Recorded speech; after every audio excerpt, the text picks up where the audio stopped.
DSMP, Bab ke-11. Shera mewujudkan keinginannya untuk merintis usaha sampingan.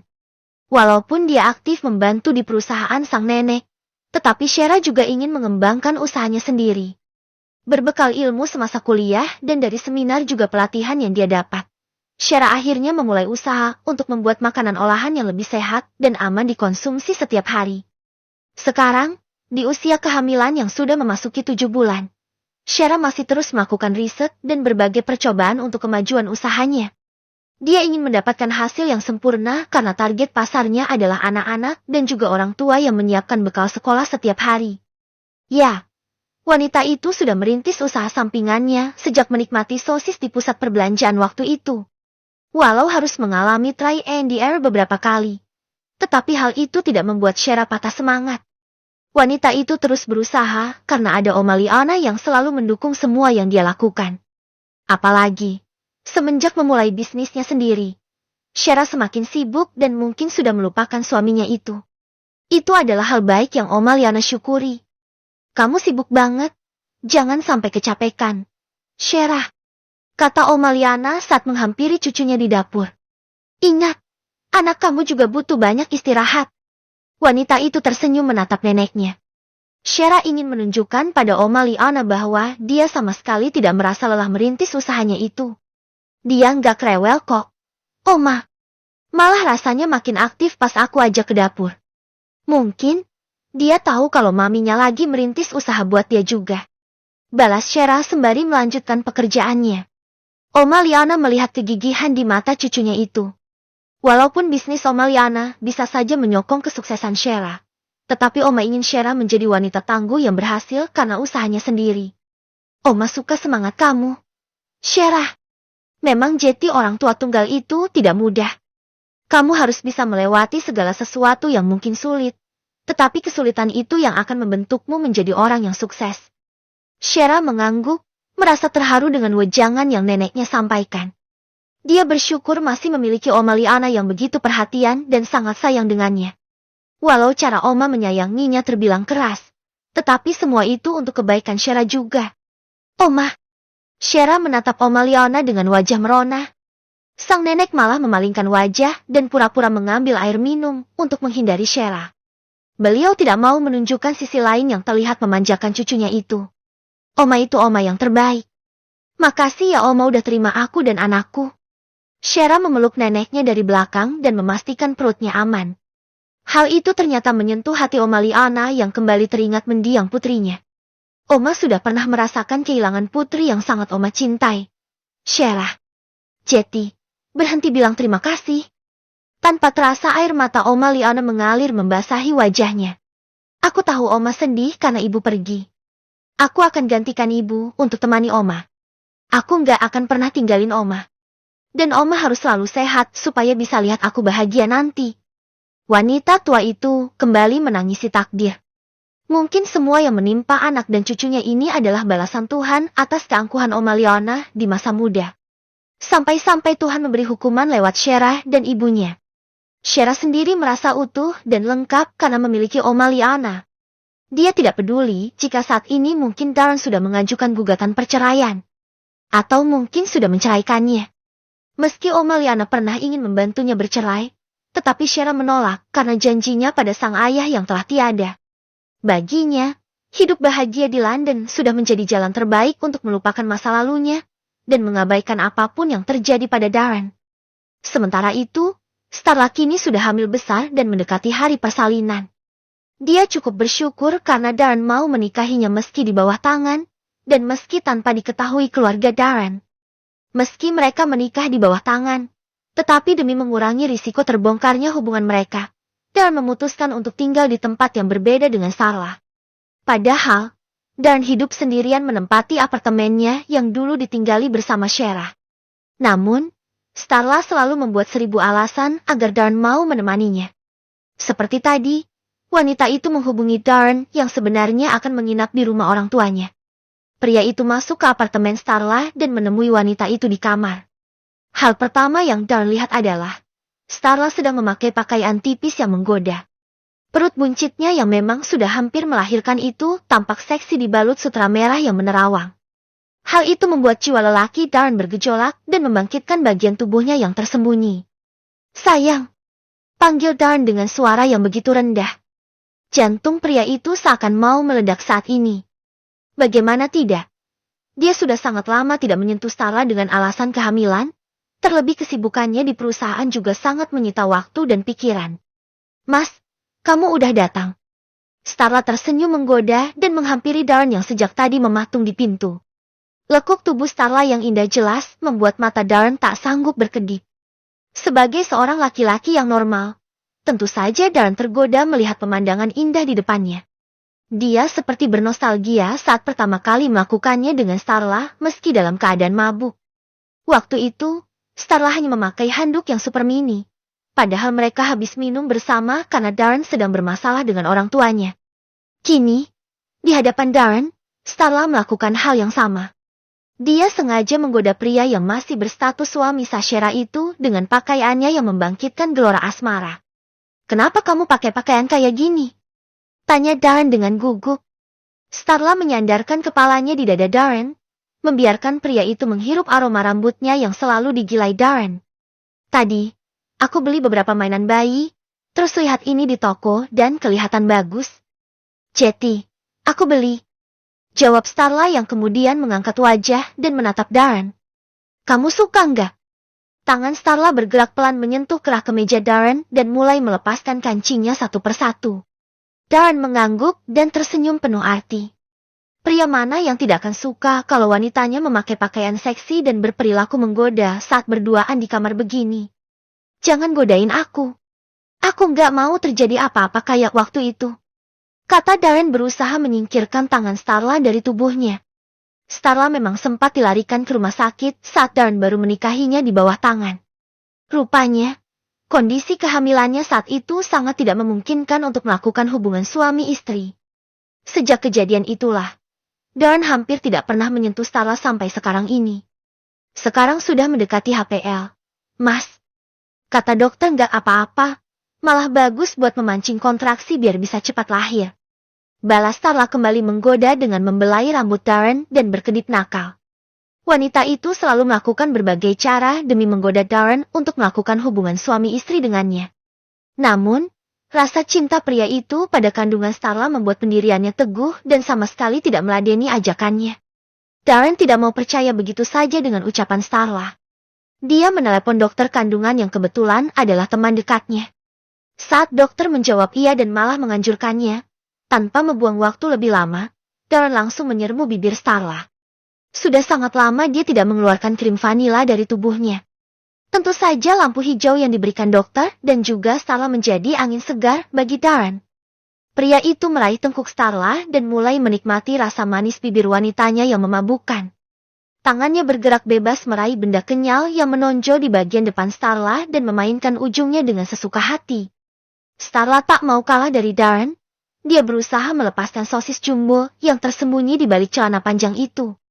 Setelah dapat, Starla menggenggam benda berurat yang besar dan panjang itu, lalu menggerakkan tangannya naik turun. Darren merasa geli sekaligus nikmat. Dia membalas perlakuan Starla dengan memainkan lembah tersembunyi di antara dua tebing milik Starla. Keduanya saling memberikan kenikmatan, hingga Starla tak bisa menahan lagi. Wanita itu pun naik ke atas tubuh Darren dan menuntun benda pusaka Darren memasukinya. Darren memejamkan mata menikmati miliknya terjepit. Dia membiarkan Starla bergerak di atas tubuhnya. Hingga sesuatu yang tidak terduga tiba-tiba pria itu rasakan. Sayang, aku mau keluar. Teriak Starla yang terlihat begitu menikmati penyatuan mereka. Darren berusaha tersenyum dan membantu Starla menggapai puncaknya. Namun, miliknya seakan mati rasa dan ini benar-benar aneh. Sampai Starla mendapatkan puncaknya, Darren masih tidak bisa merasakan apa-apa. Rasa nikmat yang tadi di awal ia rasakan, mendadak lenyap dan menjadi hamba. Ini kenapa? Pikir Darren dengan wajah panik. Starla turun dari tubuh Darren dan terkapar lemas di sampingnya. Seharusnya, Darren melanjutkan kegiatan itu dan mendapatkan puncaknya juga. Sayangnya, pria itu hanya melamun dan memikirkan perubahan besar yang mendadak terjadi dengannya. Sampai-sampai sosis jumbo yang tadinya berdiri tegak menantang, kini mendadak layu dan terabaikan. Starla mendekati pria yang juga berstatus suami rahasianya itu yang tampak melamun. Dia menyentuh pundak Darren dengan lembut dan berkata, "Kamu kenapa, Mas?" Darren tersadar dan menoleh pada Starla yang baru mendapatkan tenaganya kembali. "Enggak apa-apa kok, sayang. Mungkin aku kecapekan aja," jawab Darren berusaha menutupi perasaannya dengan tersenyum dan mengusap kepala Starla. Starla merasa ada sesuatu yang aneh dengan Darren, tetapi dia masih berpikir positif. Mungkin memang benar pria itu terlalu lelah dan tidak jadi meraih kepuasannya. Darren pamit ke kamar mandi untuk menenangkan diri, dengan alasan ingin bersih-bersih karena baru pulang dari kantor. Di kamar mandi itulah, Darren meneliti miliknya sendiri yang tampak aneh tidak seperti biasanya. Padahal, saat pemanasan tadi dia masih tampak menikmati. Kenapa sekarang jadi begini? Pria itu akhirnya memutuskan untuk mandi dan menjernihkan pikiran. Mungkin, dengan cara ini dia bisa lebih segar dan nanti akan melanjutkan sesuatu yang tertunda secara paksa. Setelah selesai bersih-bersih, Darren melihat Starla sudah memakai jubah mandi. Wanita itu juga menyiapkan pakaian tidur untuknya. "Malam ini kamu tidur di sini kan, Mas?" tanya Starla dengan senyum mengembang sempurna. Wanita itu sadar diri. Darren akan terus terikat dengannya jika diperlakukan dengan lembut, bukan dengan bertingkah seenaknya seperti di awal kehamilan kemarin. "Sebenarnya aku harus nginep di rumah Mama, tapi demi kamu aku bilang Mama nggak bisa datang tadi," jawab Darren. Starla tersenyum puas mendengar jawaban Darren. Memang inilah yang Starla inginkan. Prioritas terbesar Darren tetap tertuju padanya. Hari persalinan Starla sudah semakin dekat. Wanita itu masih belum menunjukkan tanda-tanda persalinan meskipun Darren sudah sangat tidak sabar menunggunya. Pagi ini, Papa Darren memberikan tugas agar pria itu mewakili dirinya untuk undangan saudaranya ke luar negeri. Namun, karena Starla seorang diri, Darren pun tak bisa memenuhi keinginan ayahnya itu. "Kamu bagaimana sih, Darren? Katanya kamu mau punya relasi yang banyak. Datang ke acara seperti ini kamu nggak mau," omel Papa Darren dengan kesal. Kedua orang tua Darren memang belum tahu mengenai hubungan putra mereka dengan perempuan lain.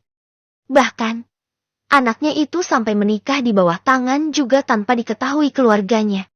Darren harus berpikir keras. Tidak mungkin dia mengatakan alasannya menolak pergi karena Starla akan melahirkan. Bisa-bisa dia dihabisi orang tuanya itu.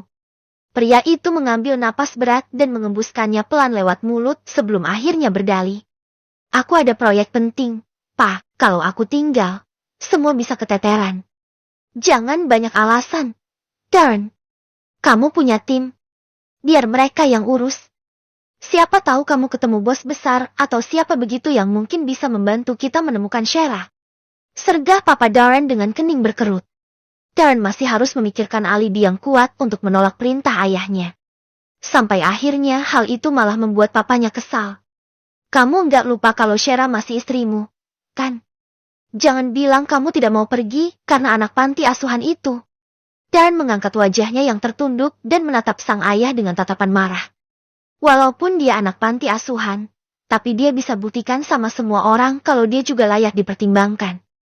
Dia mendapat beasiswa karena kepintarannya. Papa nggak berhak merendahkan dia seperti itu. Ayah dan anak itu saling beradu pandangan. Keduanya memiliki pandangan berbeda dan memiliki kriteria yang berbeda pula. Shera juga anak yang cerdas kok. Buktinya dia bisa menjadi lulusan terbaik di fakultas terbaik negeri ini. Padahal, dia harus menemani ayahnya yang sakit bertahun-tahun. Balas Papa Darren membanggakan menantunya sendiri. Darren mengepalkan tangan. Di matanya, Starla jauh lebih di atas Shera karena ia memang sudah dibutakan oleh cintanya. Walaupun dia yang terbaik menurut Papa. Tapi, dia tetap saja gagal mendapatkan cintaku. Kan? Dia tetap kalah dari Starla. "Pa," balas Darren dengan mata memerah menahan amarah. Papa Darren melipat kedua tangan di dada sebelum akhirnya berkata, "Itu karena kamu saja yang bodoh, Darren. Ada berlian di depan mata, tapi sukanya sama batu kali. Pokoknya Papa nggak mau tahu. Kamu harus pergi ke luar negeri untuk gantiin Papa." Setelah mengatakan hal itu, Papa Darren meninggalkan sang putra dan kembali ke ruangannya. Sementara Darren harus berpikir keras untuk mengatakan semuanya pada Starla dan memberikan pengertian pada wanita itu. Kalau nanti aku tinggal terus Starla lahiran, gimana dong? DSMP, bab ke-12. Darren tidak bisa menolak keputusan ayahnya. Sebagai seorang bawahan, pria itu harus menuruti perintah sang ayah walaupun itu untuk urusan pribadi. Dengan wajah lesu dan tak bersemangat, Darren menemui Starla di apartemen. Dia bermaksud menyampaikan kabar tentang keberangkatannya ke luar negeri. Seperti biasa, Starla menyambut kedatangan Darren dengan penuh senyum. Selayaknya istri yang sempurna, Starla memang selalu berusaha untuk memahami keadaan pria itu. Melihat perut besar Starla, Darren semakin merasa bersalah dan tak enak hati untuk berpamitan. "Kamu belum ada tanda-tanda melahirkan?" tanya Darren saat Starla membantu melepaskan jas hitam miliknya. Wanita cantik itu mengangkat wajah dan menatap Darren dengan bersedih. "Belum ada. Gerakannya juga sekarang jadi sangat jarang. Mungkin dia masih cara posisi yang paling bagus untuk keluar dari perut," jawab Starla yang kemudian menunduk dan mengusap perut besarnya. Tangan Darren bergerak turun dan ikut mengusap perut Starla. Dia juga tidak merasakan gerakan apa-apa dari dalam sana yang membuat Darren semakin khawatir. "Sayang." Darren menyentuh wajah Starla dan mengatur napas sebelum menyampaikan kabar yang mungkin akan membuat wanita itu kecewa. "Aku disuruh papa datang ke nikahan saudara di Amerika," kata Darren sembari menggenggam satu tangan Starla. Starla terdiam dan mematung menatap Darren. Di detik-detik akhir mendekati waktu persalinan, Starla tentu tidak mau ditinggalkan sendirian. Ini adalah persalinan pertama baginya, dan dia juga tidak memiliki siapapun selain Darren. Kalau melahirkan sendirian, bukankah itu rasanya akan sangat menyedihkan? "Kamu tahu ini sudah waktunya lahiran kan, Mas?" tanya Starla dengan raut wajah cemas. "Kalau aku kontraksi malam-malam gimana?" Darren mengusap wajah Starla dan meyakinkan wanita itu bahwa dia pasti akan segera kembali. Namun, dalam hati tetap saja dia juga merasa khawatir. "Aku nggak bisa nolak perintah papa, sayang. Pokoknya, kalau ada apa-apa, langsung telepon rumah sakit, atau telepon aku ya." Setelah berpamitan dengan Starla, keesokan harinya Darren benar-benar pergi. Wanita hamil itu sendirian sekarang dalam keadaan cemas dan hanya bergantung pada ponsel saja. "Semoga kamu mau sabar sampai papamu pulang ya, Nak," ucap Starla dengan lirih. Tepat setelah mengatakan hal itu, Starla merasakan perutnya mulas. Dia tidak merasakan sakit kontraksi seperti melahirkan, tetapi malah sakit seperti ingin buang air besar. Di saat hari sudah sangat malam, wanita itu sepertinya akan melahirkan tanpa dia sadari. Selama ini, Starla tahu kalau melahirkan itu akan mengalami yang namanya kontraksi. Namun, Tuhan sepertinya tidak mengizinkan wanita itu mengalami kesakitan untuk menebus dosanya. Saat di kamar mandi, tiba-tiba saja Starla merasakan dorongan kuat dari dalam perutnya. Dia pun mengejan, mengikuti naluri yang dia rasakan. Lembah surgawinya terasa sangat sakit dan di saat inilah, Starla baru sadar kalau dia akan melahirkan. Dengan sekuat tenaga menahan rasa sakit, Starla masih sempat menghubungi dokter dan mengatakan bahwa dia butuh bantuan. Namun, karena ponselnya habis baterai, dia tak bisa bicara banyak setelah memberikan alamat tempat tinggalnya. Dia terus mengejan dan tak lama seorang bayi keluar dari celah kedua paha Starla. Bayi perempuan yang dipenuhi darah dan air ketuban. Starla gemetaran saat tangannya menangkap bayi cantik yang terdiam itu. Tubuhnya terasa lemas, tapi dia tahu anaknya butuh pertolongan. "Sayang, kenapa kamu nggak menangis?" Starla ikut menangis dan berusaha membangunkan bayinya sambil menunggu bala bantuan. Sayangnya, bayi itu hanya mengeluarkan suara lirih dan membuat Starla semakin khawatir. Tak berapa lama, bantuan pun tiba dan Starla membukakan pintu dengan tertati-tati. Dokter yang ikut di ambulans pun segera memberikan pertolongan pada bayi Starla itu. Sampai akhirnya, Starla dan bayinya dibawa ke rumah sakit untuk mendapatkan perawatan. Shera saat ini sudah berhasil mendaftarkan 2 produknya untuk mulai bisa dipasarkan. Dia juga melakukan promosi di pasar tradisional dan beberapa supermarket. Meski masih diproduksi dalam jumlah terbatas, tetapi Shera sudah memiliki usaha sendiri sekarang. Sebenarnya, Masih ada beberapa produk lagi yang belum didaftarkan karena Shera masih mengembangkan komposisi bahan campurannya. Akan tetapi, sepertinya produk-produk itu harus tertahan dulu karena kondisi kehamilannya yang semakin besar dan semakin mudah lelah. Tentu semua itu berkat campur tangan Oma Liana. Kalau tidak, siapalah Shera di negara asing itu? Meski memiliki usaha kecil sendiri, Shera masih menjalankan tanggung jawabnya di perusahaan sang nenek. Padahal, saat ini dia juga sedang hamil besar. Shera, sapa Oma Liana saat sang cucu sedang sibuk memeriksa beberapa laporan, sambil tangannya memijat kakinya sendiri yang pegal. Shera tampak terkejut dengan kemunculan sang nenek yang tak disadarinya. Oma, kok Oma tumben kesini? Oma tadi habis survei produk kamu di pasaran. Kayaknya kamu harus punya konsultan bisnis di bidang ini, Shera. Shera mengangguk, membenarkan apa yang omanya katakan. Namun, untuk masalah tersebut, Shera belum menemukan jalan yang benar. Masalahnya, aku belum tahu siapa yang bisa bantu aku. Oma, memang tidak mudah untuk memulai bisnis, apalagi di negara yang bahkan Shera sendiri masih beradaptasi. Kalaupun saat ini belum sesuai target Shera, hal itu masih terbilang wajar bukan? Nanti Oma carikan orangnya. Sepertinya Oma dulu punya kenalan. Namanya Harvey. Semoga saja dia masih di London. Shera kembali bersyukur dan mengucapkan terima kasih pada Oma Liana. Neneknya itu selalu saja membantu semua masalahnya. Seakan-akan, Oma Liana adalah dewa penolong yang dikirimkan Tuhan untuk menggantikan semua kesedihannya selama ini. Sementara itu, Starla dan bayinya sudah mendapatkan pertolongan. Sayangnya, bayi Starla harus dirawat lebih lama untuk dilakukan observasi karena keracunan air ketuban. Dan Starla juga harus dirawat inap karena mengalami pendarahan dan robekan yang cukup serius. Wanita itu mencoba menghubungi Darren, tetapi tidak bisa karena pria itu masih dalam perjalanan ke Amerika. Dalam keadaan yang menyedihkan itu, Starla terbaring sendirian di rumah sakit. Tanpa suami, dan tak bisa menggendong anaknya sendiri. Kenapa aku harus melahirkan dalam kondisi menyedihkan seperti ini? Air mata Starla meluncur deras. Di atas dipan rumah sakit yang dingin itu, Starla merasakan kesedihan yang tidak seberapa dibanding dengan penderitaan Shera selama ini. Dan saat ini sudah berada di Amerika. Dia sudah mendapat kabar tentang Starla dan putrinya yang harus dirawat di rumah sakit. Pikiran Dan benar-benar gelisah dan khawatir dengan keadaan bayi kecil yang harus menjalani perawatan intensif.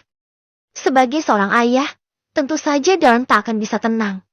Apalagi dia belum sempat melihat langsung lupa bayi itu. Bagaimana caranya aku bisa pulang? Bahkan pestanya baru dimulai dan pernikahannya baru diadakan besok. Gumam Darren merasa frustrasi. Tiba-tiba, seorang pria menghampiri Darren.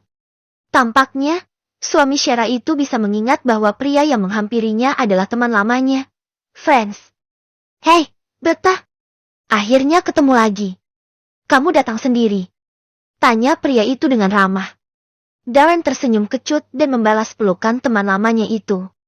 Seperti yang kamu lihat, aku sendirian. Jawabnya. Franz memanggil pelayan dan meminta minuman.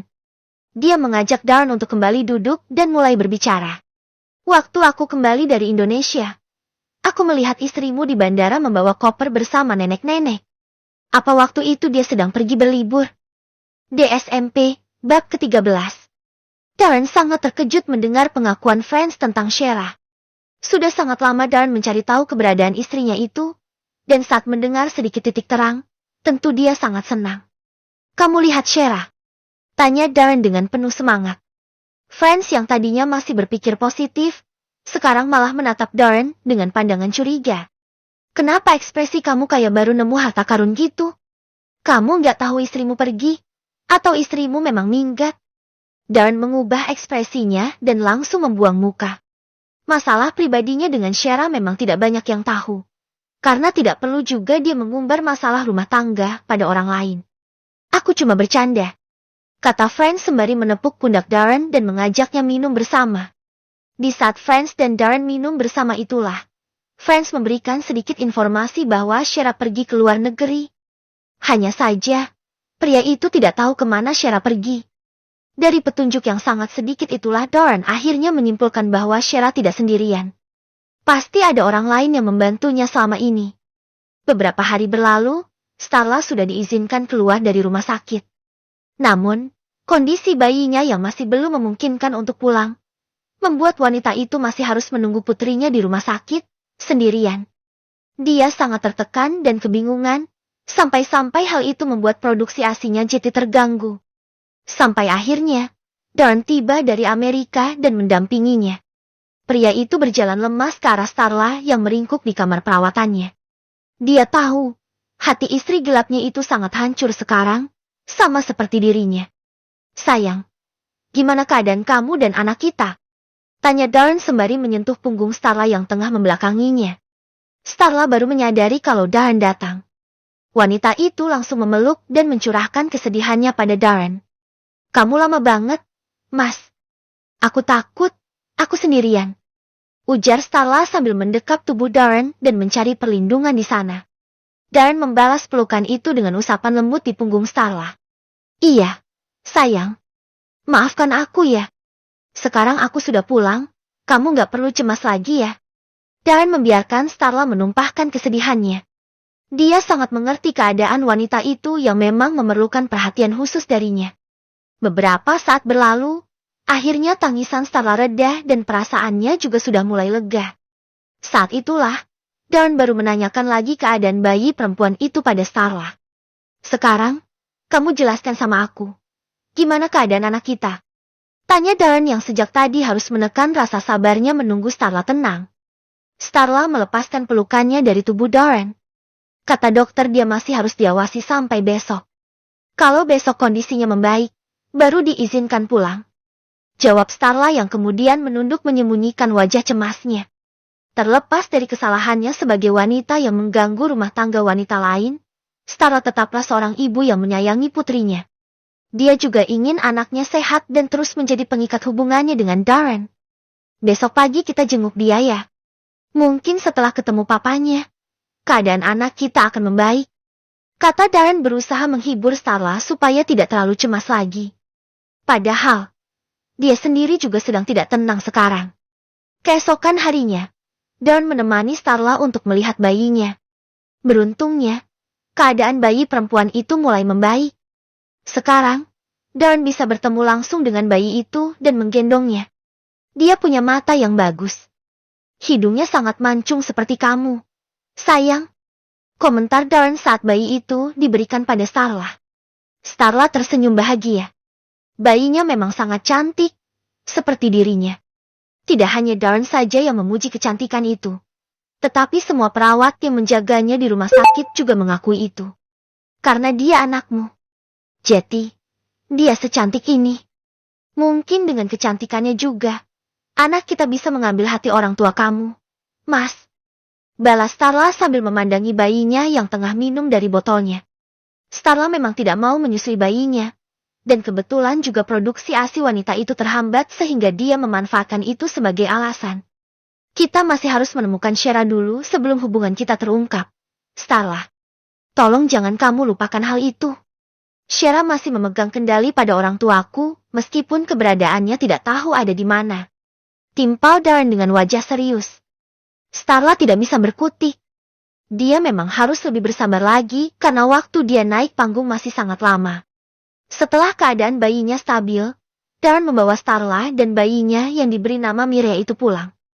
Sebagai orang tua baru, Darren juga sudah menyiapkan pengasuh bayi untuk putri kecil itu. Mas, Mireya kan sudah ada pengasuhnya. Aku nanti boleh kerjakan, Mas? Tanya Starla saat Darren akan pulang ke apartemennya sendiri.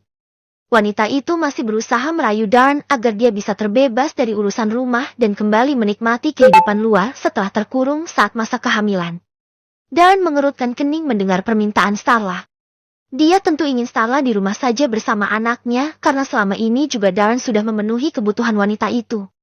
Mireya masih butuh kamu. Sayang, buat apa sih kerja? Kalau kamu butuh uang, aku masih bisa kasih. Balas Darren terdengar keberatan. Seketika itu, wajah Starla berubah murung. Dia mengerucutkan bibir dan menunduk sedih. Suatu keahlian Starla yang tidak mudah untuk diabaikan Darren. Padahal aku kan ingin memanfaatkan gelarku. Mas. Apa memang seorang istri itu hanya berdiam diri di rumah aja? Aku nggak pantas keluar rumah untuk kerja ya? Tanya Starla mulai membuat drama. Darren benar-benar tidak berdaya dengan wajah murung Starla. Dia pun menangkup wajah sendu itu dengan kedua tangan dan membuat Starla menatapnya. Bukan begitu, Starla. Aku cuma mau kamu fokus dengan anak kita. Tapi, kalau memang kamu mau kerja, tunggu dulu ya. Aku akan siapkan posisi yang pas buat kamu di perusahaan. Biar kita juga bisa bersama terus. Putus Darren. Bibir wanita itu menyunggingkan senyum. Lalu dia pun mengecup bibir Darren sebagai ucapan terima kasih. Baiklah. Aku akan menunggunya. Sayang. Beberapa bulan berlalu, akhirnya giliran Shera yang mulai merasakan tanda-tanda persalinan. Wanita itu terlihat tenang dan bahagia saat merasakan nyeri luar biasa akibat kontraksi. Dia sudah mendapatkan izin cuti di perusahaan, dan untuk bisnisnya juga sudah mulai dibantu karyawannya. Oleh karenanya, Shera bisa fokus mempersiapkan diri untuk kelahiran bayinya. Shera, mana yang sakit? Tanya Oma merasa khawatir. Walau mereka sudah berada di rumah sakit dan Shera juga ditangani oleh dokter terbaik, yang namanya menunggu wanita melahirkan tetap saja ada rasa tegang yang menyelimuti. Shera yang sudah berada di pemukaan 6, rasanya tak sanggup menjawab pertanyaan Oma Liana. Dia hanya menunjuk bagian punggungnya yang terasa panas dan sakit tanpa mengeluarkan suara sedikit pun. Oma Liana membantu mengusap punggung sang cucu, ditemani perawat lain yang turut membantu. Hati Oma terasa seperti teriris saat melihat keadaan sang cucu yang harus melahirkan tanpa didampingi suaminya. Shera, Oma yakin kamu bisa melaluinya. Kamu dan anakmu harus selamat dan sehat. Batin Oma Liana mendoakan keselamatan sang cucu yang sedang berjuang antara hidup dan mati. Meskipun disiksa dengan rasa sakit yang luar biasa, Shera masih mampu tenang dengan air mata yang sesekali menerobos keluar dari matanya. Dia tahu, rasa sakit ini akan segera berlalu dan ini adalah caranya menemui bayi kecil yang telah lama dinantinya. Sampai akhirnya bayi kecil itu sudah siap dilahirkan, dan Shera mulai mengejan. Dengan dipandu oleh dokter, Shera mengeluarkan seluruh tenaganya untuk mendorong bayi itu keluar. Walau beberapa kali gagal, tetapi akhirnya bayi laki-laki itu berhasil keluar dengan selamat. Suara tangisannya yang kencang seakan ucapan terima kasih dari bayi itu karena Shera berhasil membuatnya terlahir. Bayi yang terlahir sehat itu mampu menebus rasa sakit yang dialami Shera beberapa waktu lalu. Selamat, sayang. Oma Liana memeluk Shera dan menangis haru. Hal itu membuat Shera ikut terharu dan mengucapkan terima kasih pada Oma. Sayangnya, pelukan itu tak berlangsung lama. Bayi laki-laki itu diletakkan di dada Shera, dan untuk pertama kalinya, mata Shera bertatapan dengan mata yang persis dengan milik Darren itu. Bayi itu berhenti menangis saat merasakan degup jantung Shera yang berdetak dengan cepat. Sayang, ini Mami, kata Shera sambil menyentuh kulit halus bayi baru lahir itu. Shera tidak bisa menahan rasa harunya. Dia membiarkan bayinya mencari sumber makanan alami yang ada di dadanya. Berbeda dengan Starla, Shera memutuskan untuk menyusui anaknya secara eksklusif. Dia ingin anaknya mendapatkan yang terbaik, dan Shera percaya air susu ibu adalah makanan yang terbaik untuk putranya itu. Beberapa saat berlalu, bayi Shera dibersihkan dan Shera juga dipindahkan ke ruang perawatan VVIP yang dipesan sebelumnya. Pada saat menuju ruangan VVIP itulah, Oma Liana tidak sengaja melihat seorang pria berjalan dengan wajah tegang. Shera, Oma nanti menyusul ya? Oma ada urusan sebentar, kata Oma Liana, bermaksud mengikuti pria yang sangat dikenalnya itu. DSMP, bab ke-14. Oma Liana mengikuti seorang pria yang berjalan cepat dengan wajah sedih. Sepertinya, ada sesuatu yang terjadi hingga membuat pria itu terlihat gelisah. Begitu jarak mereka sudah dekat, Oma Liana langsung memanggil pria itu. Harvey. Pria yang dipanggil Harvey itu pun menoleh ke belakang dan tampak terkejut dengan kemunculan Oma Liana di rumah sakit. Oh, Oma. Pria itu sempat menghapus air mata sebelum berjalan menghampiri Oma Liana yang sendirian. Harvey, kamu ngapain di sini? Tanya Oma. Harvey menundukkan kepala dan matanya yang berkaca-kaca kembali mengeluarkan air bening. Anak dan istriku. Suara Harvey begitu berat dan bergetar. Dia bahkan meraup udara sebanyak-banyaknya sebelum kembali melanjutkan kata-katanya. Mereka meninggal. Sesak sekali dada Harvey saat mengumumkan kematian dari orang-orang yang sangat dicintainya. Anak dan istrinya meninggal bersamaan dalam kecelakaan. Padahal istri Harvey sedang menunggu persalinan anak kedua. Kondisi anak kedua Harvey masih hidup saat dikeluarkan dari rahim ibunya melalui operasi sesar. Namun, suatu masalah yang serius membuat bayi berjenis kelamin laki-laki itu harus dirawat di ruangan khusus. Oma Liana ikut menangis dan merangkul Harvey dengan erat. Dia juga sangat mengenal istri Harvey yang merupakan putri bungsu dari sahabat Oma Liana. Rachel dan anak kalian meninggal? Kok bisa? Harvey tidak sanggup lagi menjelaskan pada Oma Liana. Dia benar-benar hancur kehilangan keluarga kecilnya. Sampai-sampai lidahnya terasa keluh dan tak sanggup mengucapkan kata lagi. Mertua Harvey yang baru tiba di rumah sakit, menghampiri Oma Liana dan Harvey. Dari mertua Harvey itulah, Oma Liana tahu bahwa istri dan anak Harvey meninggal karena kecelakaan. Di hari itu juga, anak pertama dan istri Harvey akan dimakamkan, dan tentu saja Oma Liana akan DSMP, bab ke-14. Oma Liana mengikuti seorang pria yang berjalan cepat dengan wajah sedih. Sepertinya, ada sesuatu yang terjadi hingga membuat pria itu terlihat gelisah. Begitu jarak mereka sudah dekat, Oma Liana langsung memanggil pria itu. Harvey. Pria yang dipanggil Harvey itu pun menoleh ke belakang dan tampak terkejut dengan kemunculan Oma Liana di rumah sakit. Oma. Pria itu sempat menghapus air mata sebelum berjalan menghampiri Oma Liana yang sendirian. Harvey, kamu ngapain di sini? Tanya Oma. Harvey menundukkan kepala dan matanya yang berkaca-kaca kembali mengeluarkan air bening. Anak dan istriku.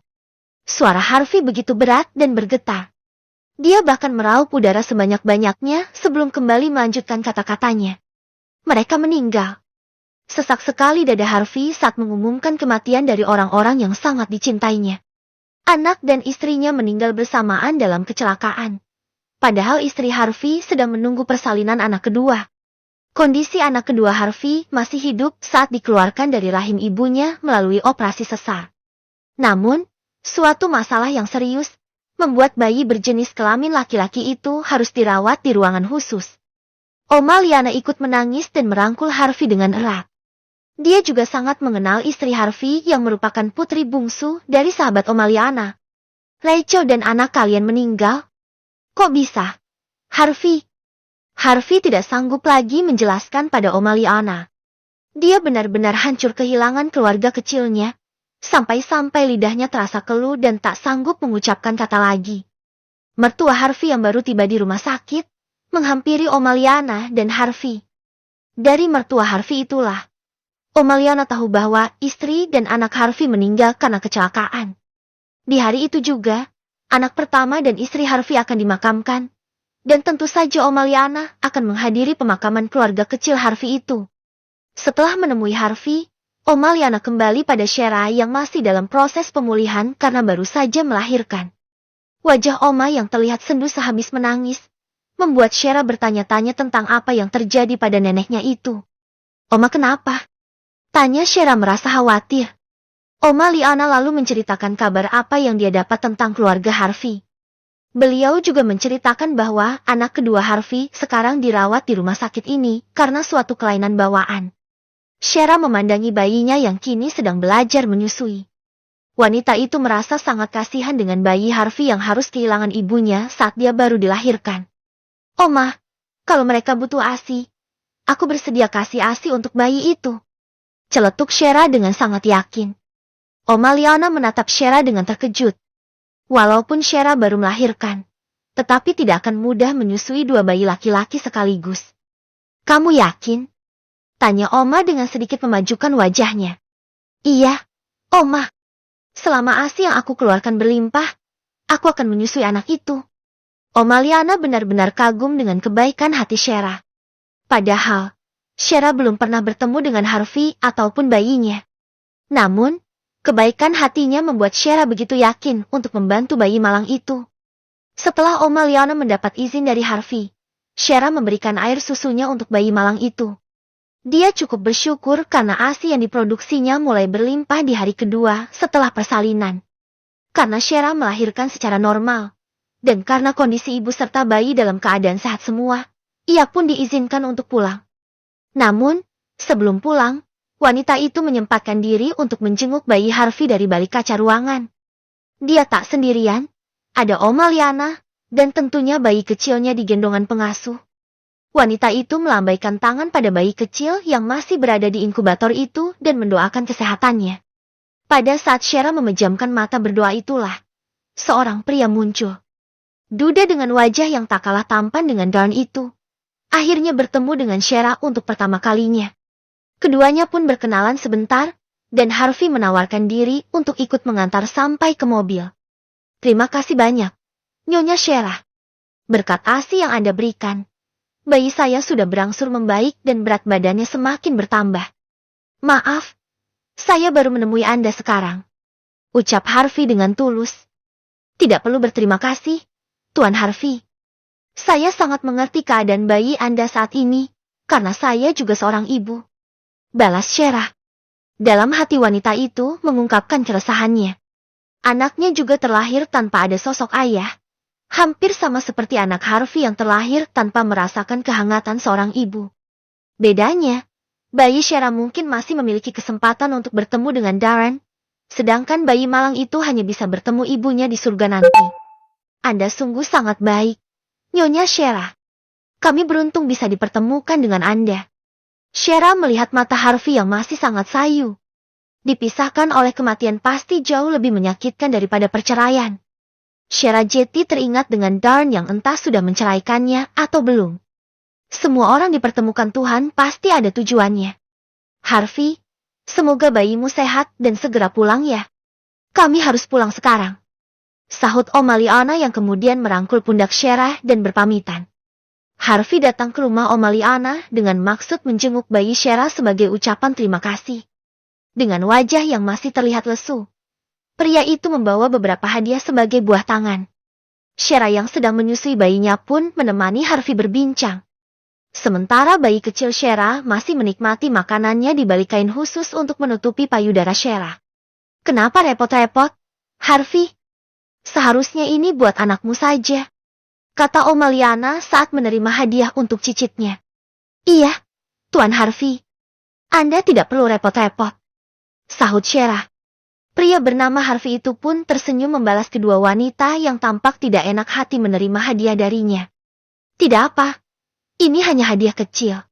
Tidak ada artinya dibanding apa yang kalian beri untuk Louis. Meski merasa tidak enak hati, Shera akhirnya menerima hadiah dari Harvey. Mereka pun saling berbincang membahas kondisi anak Harvey yang dikabarkan akan menjalani operasi jantung. Hati Shera seakan ikut teriris membayangkan bayi mungil itu harus berhadapan dengan para dokter di meja operasi. Dia memandangi bayinya sendiri yang kebetulan sudah selesai makan dari sumbernya langsung. Aku dan Prince akan selalu mendoakan kesembuhan Louis. Semoga operasinya sukses dan suatu hari nanti bisa main sama Prince, kata Shera sambil merapikan pakaiannya, lalu menunjukkan wajah putranya yang sejak tadi sembunyi di balik kain. Benarkah, Prince? Kamu mau main sama Louis? Apa nanti Louis akan kamu ajak berantem? Tanya Oma sambil mendekatkan wajahnya pada sang cicit yang mungkin belum bisa mengenali wajahnya. Harvey merasa sedikit terhibur dengan gerakan tangan Prince Archie, putra Shera itu. Sepertinya dia sangat lincah. Apa ayahnya seorang olahragawan? Tanya Harvey yang tidak tahu menahu mengenai kisah Shera. Senyum Shera langsung lenyap. Dia kembali diingatkan dengan sosok Darn yang berusaha dia lupakan walau sulit. Menyadari hal itu, Oma mengambil alih bayi Prince dari pangkuan Shera dan membawanya pada Harvey. Coba kamu gendong dia, biar dia bisa merasakan kehangatan seorang ayah, kata Oma Liana yang sebenarnya adalah kode pada Harvey bahwa bayi kecil itu tidak mempunyai ayah. Harvey menuruti apa yang Oma Liana lakukan. Dia menggendong bayi tampan itu dan merasakan hatinya menghangat. Dia sangat menggemaskan, komentar Harvey dengan jujur. Oma Liana duduk di samping Harvey yang sedang menggendong Prince, berseberangan dengan Shera yang duduk sendirian dengan wajah murung. Prince Archie tidak akan mengenal ayahnya. Ayahnya sudah meninggal saat dia masih dalam kandungan. Jetty, kamu dan Shera sebenarnya mengalami nasib yang sama. Jelas Oma berbohong. Mata Shera seketika terbelalak mendengar pengakuan Oma Liana mengenai Darren. Bisa-bisanya Oma Leona membohongi Harvey mengenai sosok ayah Prince. Padahal, Darren jelas-jelas masih bernyawa sampai detik ini. Oma, protes Shera. Tidak apa-apa, Shera. Ini bukan menjual kesedihan kok. Oma hanya cerita sama Harvey, itu saja. Shera menghela napas berat dan akhirnya membiarkan Oma berbohong pada Harvey. Mungkin, dengan begitu dia pun akan lebih mampu melupakan suaminya itu dan menganggapnya telah mati. Harvey tampaknya percaya dengan omongan Oma Liana. Dia jeti merasa kasihan dengan Prince yang memiliki nasib sama dengan putranya, Louis. Pria itu berusaha menghibur Prince yang sebenarnya belum mengerti apa-apa. Dia bahkan mengatakan pada bayi itu kalau Prince boleh menganggapnya sebagai ayah, dan Harvey akan menyayanginya seperti Louis, anaknya sendiri. Hubungan Harvey dan keluarga Shera semakin baik. Sebelum menjenguk Louis di rumah sakit, Harvey selalu menyempatkan diri untuk bermain dengan Prince sekaligus mengambil ASI yang sudah disiapkan Shera. Jadi operasinya Louis kapan? Tanya Shera saat menyerahkan ASI untuk Louis pada Harvey. Pria itu menerima tas khusus dari Shera dan menjawab. Jam 1 siang ini. Rasanya aku sangat gugup. Shera lalu menyuruh pelayan untuk membawakan sebotol air mineral dingin dan menyerahkannya pada Harvey.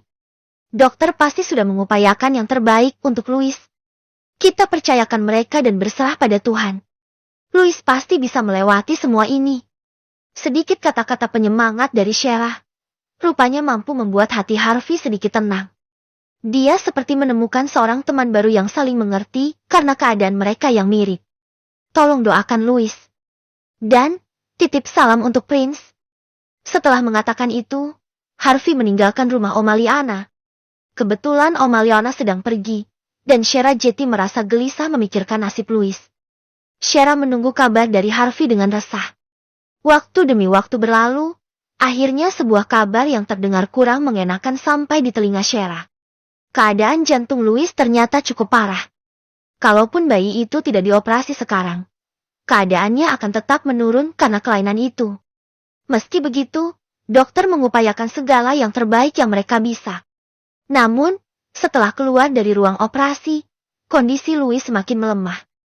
Bayi itu sempat kritis dan akhirnya menyerah setelah perjuangan yang melelahkan. Louis dinyatakan meninggal. Dia menyusul ibu dan kakaknya yang telah lebih dulu berpulang. Harvey lagi-lagi harus berduka.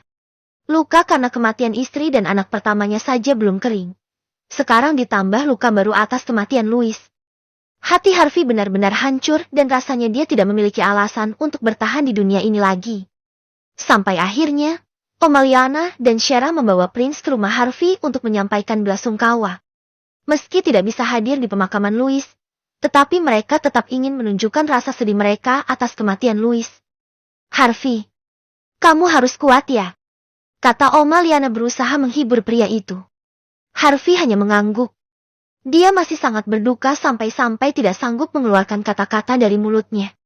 Starla berhasil masuk ke perusahaan melalui proses seleksi dari HRD. Dari 3 kandidat yang akan menjadi sekretaris baru Darren, pria itu tentu memilih Starla untuk menjadi sekretaris pribadinya. Darren berhasil membawa Starla masuk lewat jalur yang tidak akan dicurigai papanya. Setidaknya, dengan begini mereka bisa berdua setiap saat tanpa khawatir dengan pandangan orang tua Darren.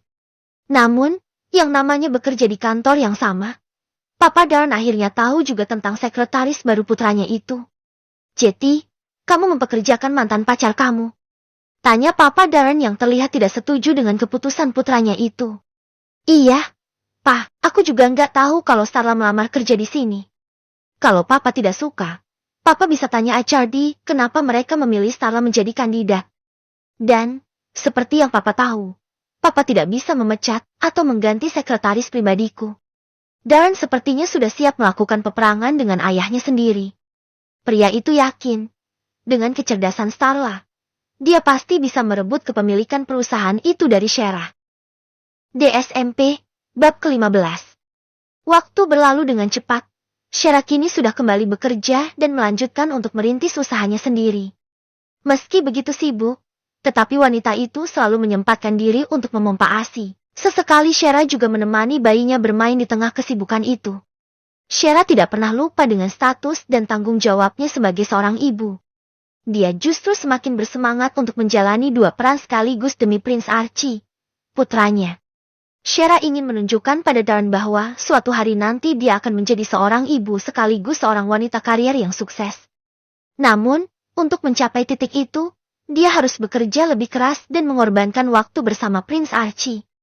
Saat ini, Shera masih harus menghadapi kegagalan.